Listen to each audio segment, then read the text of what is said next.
Social మీడియాలో ఒకటి తిరుగుతోంది చాలా యాప్ట్గా. ఈ రాష్ట్రంలో పాలన గాలికి వదిలేశారు.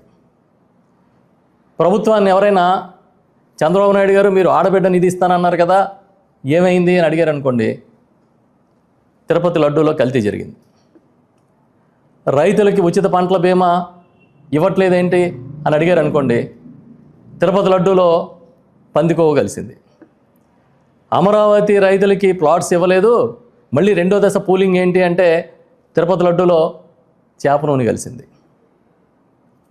అయ్యా కనీసం రైతులకు గిట్టుబాటు ధరలు రావట్లేదు, మీరు కనీసం ఆ మార్కెటింగ్ ఫెసిలిటీ కూడా కల్పించలేకపోతున్నారంటే తిరుపతి లడ్డూలో ఆవుకోవ కలిసింది.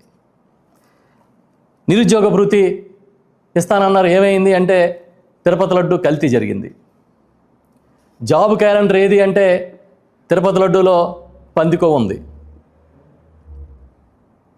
పోనీ నిరుద్యోగులకి అదేదో మీరు ఇస్తానన్న పెన్షన్స్ ఏమైనాయి అని అంటే తిరుపతి లడ్డూలో కెమికల్స్ కలిసినాయి.